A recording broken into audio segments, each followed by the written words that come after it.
प्रिय दर्शकों, इस समय आप TWR इंडिया द्वारा प्रस्तुत कार्यक्रम सत्य वचन देख रहे हैं और हम आपका इस कार्यक्रम में स्वागत करते हैं।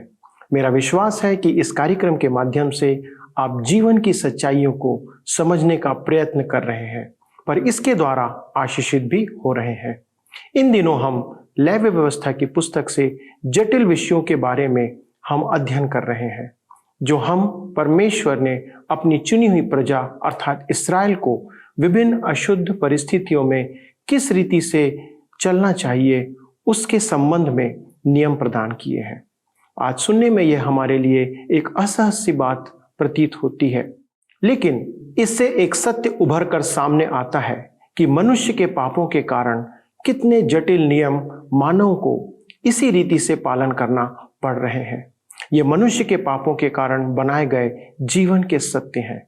मित्रों, आज इसकी शेष बातों को हम देखेंगे और उनसे हम अपने आध्यात्मिक शिक्षाओं को ढूंढने का प्रयास करेंगे, जिससे कि हम निरंतर परमेश्वर की इच्छा को समझते हुए उसकी संगति में बने रहें। लेवी व्यवस्था उसके 15वें और 16वें अध्याय में प्रवेश करते हुए हमें लगेगा कि हम अंधकार से ज्योति में प्रवेश कर रहे हैं। तो आइए ज्योति से भरे हुए इस अध्ययन की श्रृंखला में हम आगे बढ़ते हैं। आज हम अपने अध्ययन को लेवी व्यवस्था की पुस्तक 15 अध्याय के 16 पद से लेकर के आरंभ करेंगे। तो आइए हम पढ़ें 16 से 18 पद तक। फिर यदि किसी पुरुष का वीर्य स्खलित हो जाए तो वह अपने सारे शरीर को जल से धोए और सांझ तक अशुद्ध रहे, और जिस किसी वस्त्र व चमड़े पर वह वीर्य पड़े वह जल से धोया जाए और सांझ तक अशुद्ध रहे। और जब कोई पुरुष स्त्री से प्रसंग करे तो वे दोनों जल से स्नान करें और सांझ तक अशुद्ध रहें। यहाँ पर यह स्पष्ट है कि यह रति रोगी के रोगों की ओर संकेत कर रहा है। आज यह बीमारी एक महामारी के जैसी है। परमेश्वर इन सामाजिक बीमारियों के विपरीत सतर्कता प्रदान करते हैं और परमेश्वर वंश के प्रजनन में रुचि रखते हैं। परमेश्वर ने यह वरदान मनुष्य को उसकी भलाई और प्रेरणा के लिए दिया, इसलिए वह इस नियम की रक्षा ध्यानपूर्वक करते हैं। मनुष्य हमेशा ही स्वयं भ्रष्ट होने के खतरे में रहता है। हमारे प्रभु यीशु सिखाते हैं अपवित्र इच्छा और कामुक विचारों को रोकना है, क्योंकि वे पाप हैं। मत्ती रचित सुसमाचार 5 अध्याय के 27 से 28 पद में लिखा है, तुम सुन चुके हो कि कहा गया था कि व्यभिचार न करना, परंतु मैं तुमसे कहता हूँ कि जो कोई किसी स्त्री पर कुदृष्टि डाले वह अपने मन में उससे व्यभिचार कर चुका।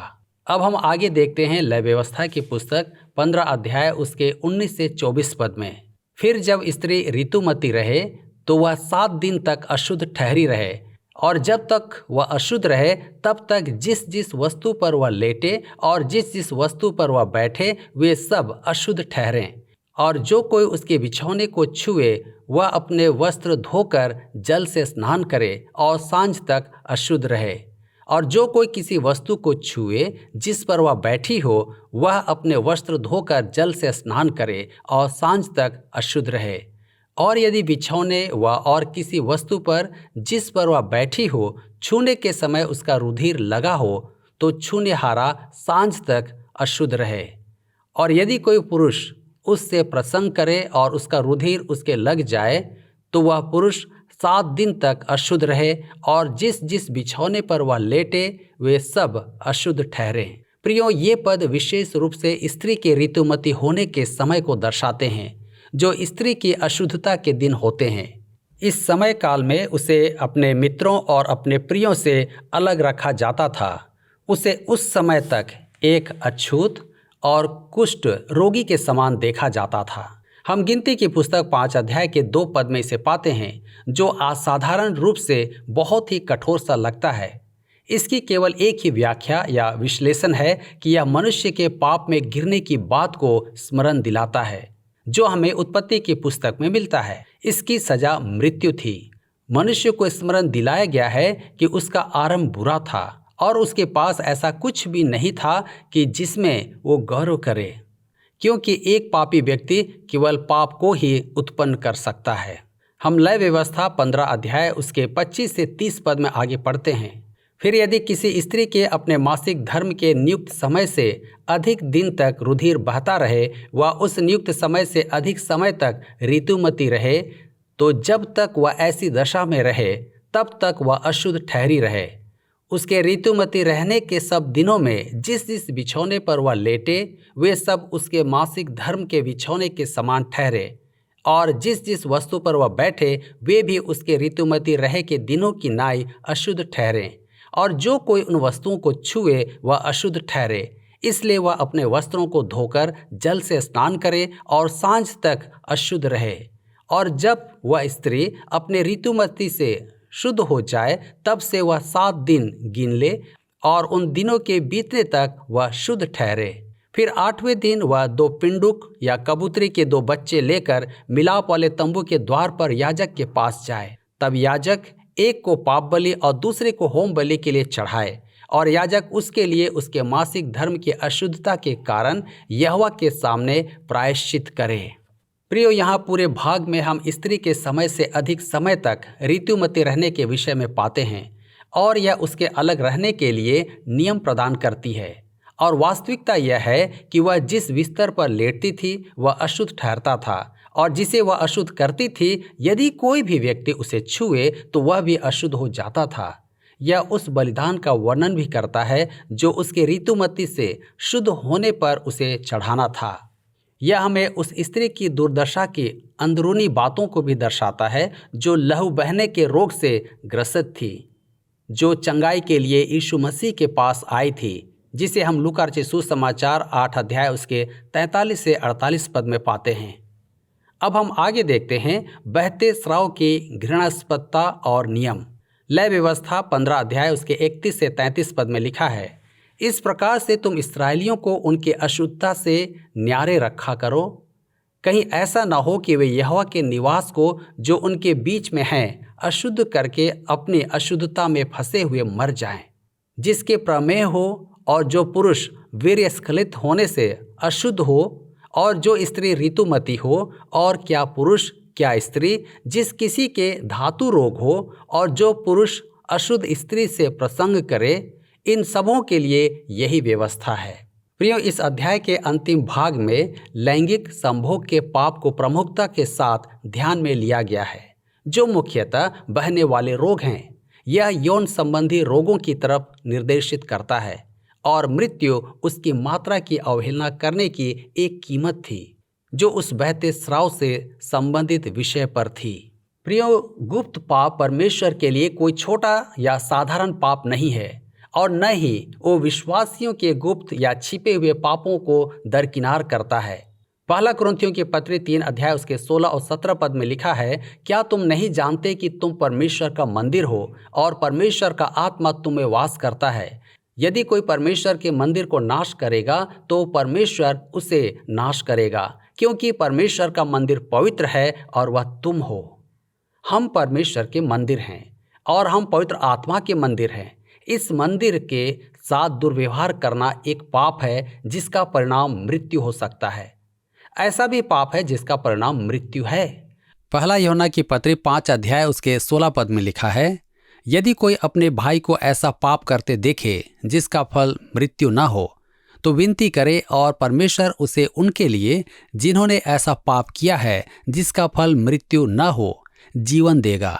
एक विश्वासी के लिए पाप में गिर जाना संभव हो सकता है ताकि परमेश्वर उसे अपने घर ले जाए। उसके लिए प्रार्थना करने से कोई लाभ नहीं है, क्योंकि परमेश्वर उसे अपने घर वापस ले जाने वाले हैं। आप कैसे जानेंगे कि वह पाप क्या है? आप उसे नहीं जानते हैं, परंतु हमें याद रखना है कि परमेश्वर अपने बच्चों के साथ न्याय करेगा जब भी इसकी आवश्यकता पड़े। इसका मतलब यह नहीं हुआ कि जितने भी लोग मरते हैं वे न्याय के अंतर्गत घर ले जाए जाते हैं। फिर भी पाप का परिणाम मृत्यु है, और परमेश्वर अपने बच्चों को घर बुलाते हैं जबकि वे अनाज्ञाकारिता में लगे रहते हैं। अनाज्ञाकारिता शायद गुप्त पापों के क्षेत्र में से हो सकता है।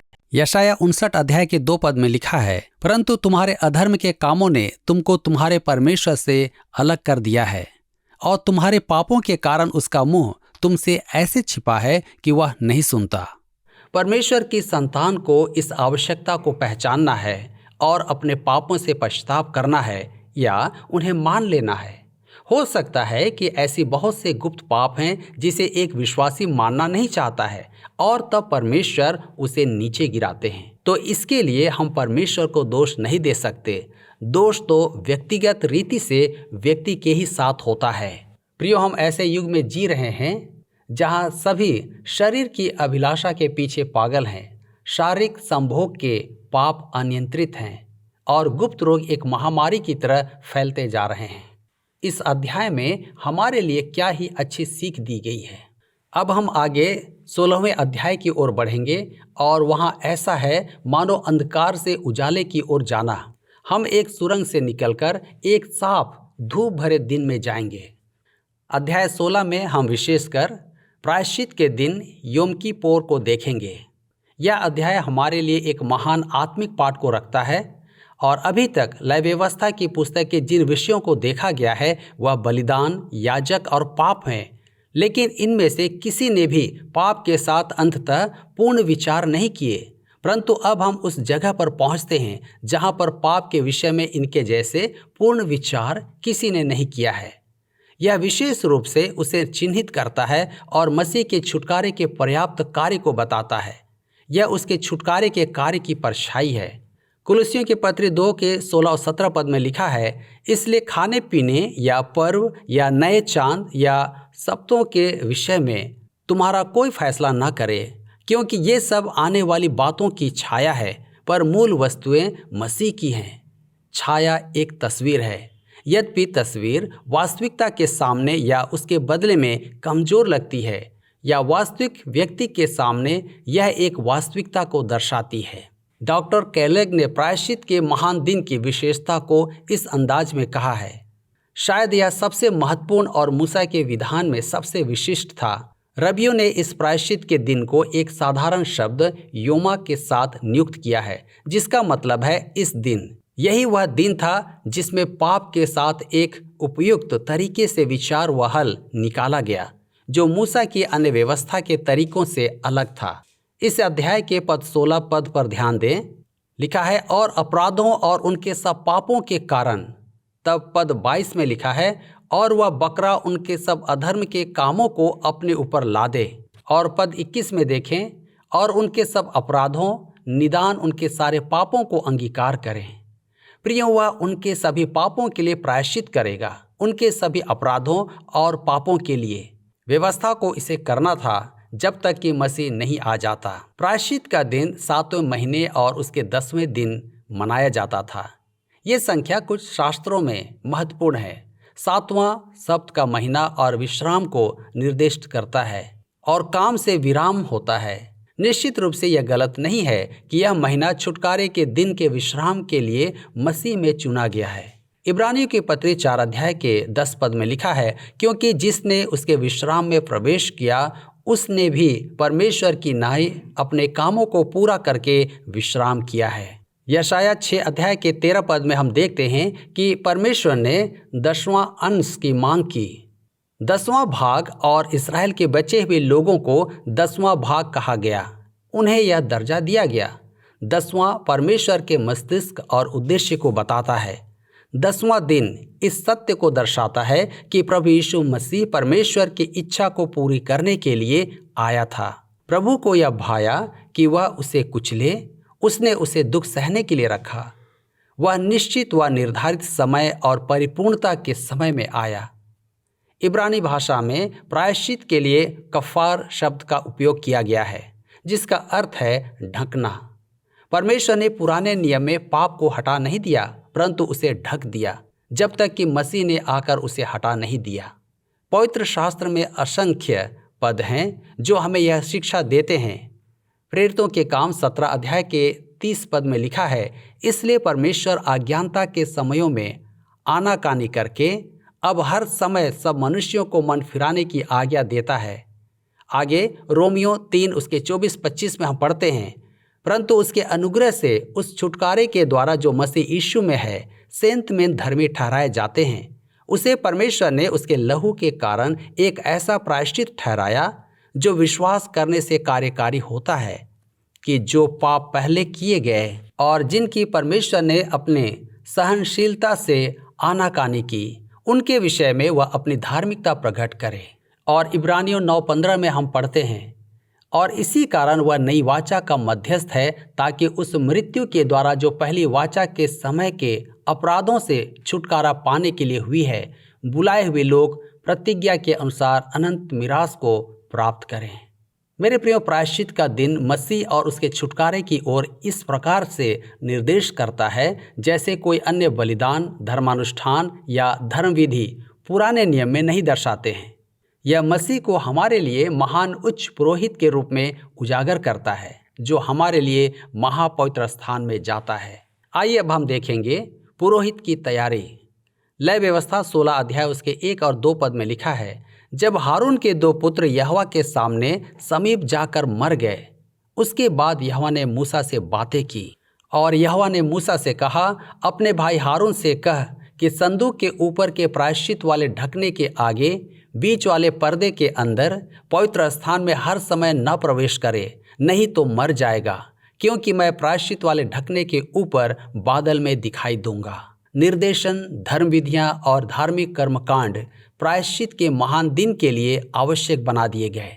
यह सब कुछ नादाब और अबीहू की मृत्यु के बाद हुआ, जो पवित्र स्थान में अनुचित रीति से घुसे और परमेश्वर के सीधे न्याय के द्वारा मारे गए। इन 2 व्यक्तियों की मृत्यु के विषय प्रायश्चित के महान दिन के द्वारा एक स्पष्टीकरण प्रस्तुत किया गया है। परमेश्वर की संपूर्ण पवित्रता और मनुष्य की भयंकर पापी दशा इस अनुष्ठान में स्पष्ट किए गए हैं। परमेश्वर और मनुष्य के बीच में एक बड़ी खाई है, परंतु यह स्थायी नहीं है। इसके लिए परमेश्वर का धन्यवाद हो। इस पर पुल बना दिया गया है। आज परमेश्वर मनुष्य को उत्साहित करते हैं कि मनुष्य उसके पास आए। आप देखेंगे कि यह सब कुछ इसलिए हुआ क्योंकि हारून के इन दोनों पुत्रों ने महापवित्र स्थान में अनुचित तरीके से प्रवेश किया। तब परमेश्वर कहते हैं कि तुम हर समय मेरे पवित्र स्थान में नहीं आ सकते, परंतु हम सबों के लिए आज यह भिन्न है। हम किसी भी समय और किसी भी स्थान में परमेश्वर की उपस्थिति में आ सकते हैं। यह सब मसीह के द्वारा हमारे लिए उपलब्ध कराया गया है। मेरे प्रियो, वास्तव में मैं सोचता हूँ कि कुछ लोगों के लिए प्रार्थना करना पाप है। एक सेवक जो मसीह का इनकार करता है और वह लोगों के बीच परमेश्वर से प्रार्थना करता है, परंतु वह परमेश्वर के पास यीशु मसीह में होकर नहीं आता है, तो वह किसी और मार्ग से आता है जिसे परमेश्वर स्वीकार नहीं करेगा, और यह नादाब और अबीहू का पाप है। हम लय व्यवस्था 16 अध्याय के 3 और 4 पद में पढ़ते हैं, और जब हारून पवित्र स्थान में प्रवेश करे तब इस रीति से प्रवेश करे, अर्थात पाप बलि के लिए एक बछड़े को और होम बलि के लिए एक मेढ़े को लेकर आए। वह सनी के कपड़े का पवित्र अंगरखा और अपने तन पर सनी के कपड़े की जांघिया पहने हुए और सनी के कपड़े का कटिबंध और सनी के कपड़े की पगड़ी बांधे हुए प्रवेश करे। ये पवित्र स्थान है और वह जल से स्नान करके इन्हें पहने। मेरे प्रियो, इस दिन के बारे में एक अद्वितीय और सार्थक लक्षण था कि सिर्फ महापुरोहित ही इस धर्मानुष्ठान को करता था, उसका कोई भी सहायक नहीं होता था। इसी अध्याय के पद 17 में हम पढ़ते हैं, और जब हारून प्रायश्चित करने के लिए पवित्र स्थान में प्रवेश करे, तब से जब तक वह अपने और अपने घराने और इस्राएल की सारी मंडली के लिए प्रायश्चित करके बाहर न निकले, तब तक कोई मनुष्य मिलाप वाले तंबू में न रहे। यह सब कुछ उसी का काम था जो एक नौकर के काम से लेकर महान महापुरोहित के उच्च कार्य को करता था। बाकी अन्य पुरोहित तंबू के पास से ही पीछे हट जाते थे और वह अकेला प्रायश्चित के काम के लिए प्रवेश करता था, क्योंकि यह उसका ही काम था। इसे देखना बहुत ही महत्वपूर्ण है, क्योंकि मसीह इसका प्रतीक है, या फिर यह मसीह को दर्शाता है। संसार के पापों के साथ मसीह अकेला ही था। भजन संहिता 22 के 1 में लिखा है, हे मेरे परमेश्वर, तूने मुझे क्यों छोड़ दिया? तू मेरी पुकार से और मेरी सहायता करने से क्यों दूर रहता है? प्रियो, जब मसीह हमारे लिए पाप बन गया तो मनुष्य और परमेश्वर दोनों के द्वारा उसे त्याग दिया गया था। फिर भी पिता और मसीह उद्धार की योजना में एक साथ थे।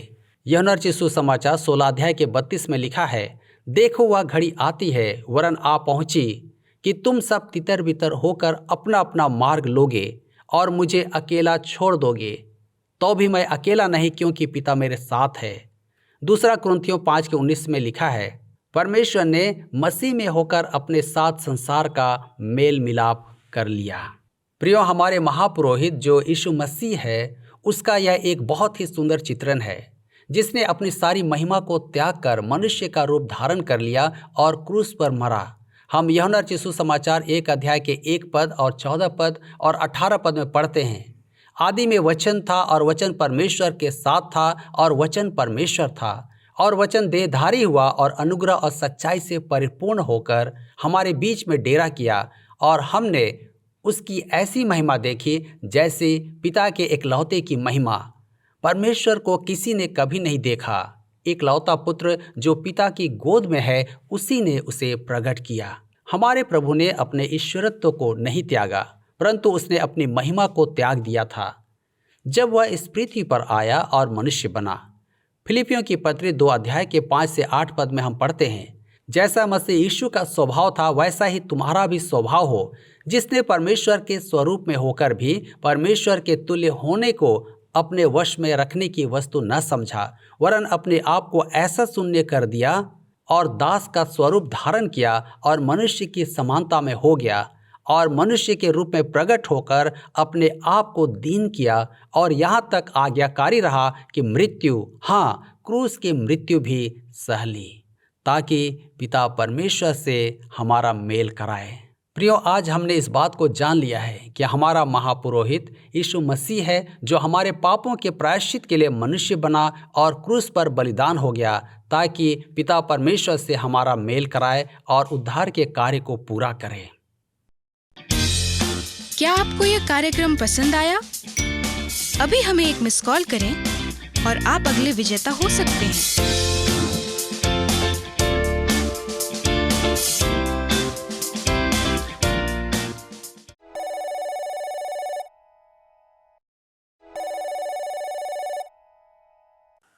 प्रिय मित्रगण, आपको स्मरण होगा कि लेवी व्यवस्था उसके 10वें अध्याय में हारून के पुत्रों ने मंदिर में महापवित्र स्थान में जाकर परमेश्वर की आरती की और पवित्र आग को छूने के कारण परमेश्वर का क्रोध उन पर भड़क उठा और वे भस्म हो गए। उसके बाद से हारून के लिए लेवी व्यवस्था उसके 16वें अध्याय में नया नियम लाया गया कि वह हर समय महापवित्र स्थान में प्रवेश नहीं करे, नहीं तो वह भी मर सकता है। वह प्रायश्चित के दिन वर्ष में एक बार ही इस्राएल के पापों को लिए हुए अकेले महापवित्र या परम पवित्र स्थान में प्रवेश करता है। प्रभु यीशु इस महायाजक का एक चित्रण है। वह अकेला ही संपूर्ण मानव जाति के पाप के प्रायश्चित के लिए बलिदान किया गया। उस समय उसने अपने कोई भी उसके साथ नहीं थे, वह बिल्कुल अकेला था। आपके और मेरे पापों का प्रायश्चित के लिए वह अकेला था कि हम पर परमेश्वर का क्रोध कभी भी ना भड़के। यीशु ने हमारे लिए पूरा दाम चुका दिया। आप इस मोक्ष के वरदान को मुफ्त में हासिल कर सकते हैं। निर्णय आपके लिए है, निर्णय आपके हाथों में है। क्या आप यीशु द्वारा प्रदत्त धार्मिकता को ग्रहण करेंगे या आज अपने पापों को विचार करके उसको स्वीकार करने का काम आज करना चाहते हैं? यदि आज आप अपने पापों को स्वीकार करना चाहते हैं तो ये अवसर, ये समय आज आपके लिए है। आइए हम प्रार्थना करें। हमारे स्वर्गीय पिता, हम धन्यवाद देते हैं प्रभु कि आपने अपने वचन के द्वारा हमें इस बात को प्रकट किया कि हमें प्रभु यीशु के द्वारा अपने पापों की क्षमा को प्राप्त करने का एक सहज माध्यम आपने प्रदान किया है।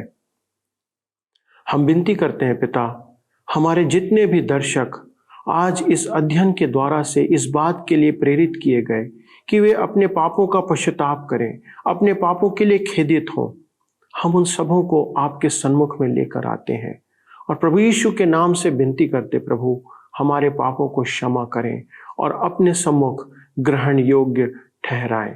सारी बातों में प्रभु आपको आदर देते हुए यह विनती को प्रभु यीशु क्रिस्ट के नाम से मांगते हैं, आमीन।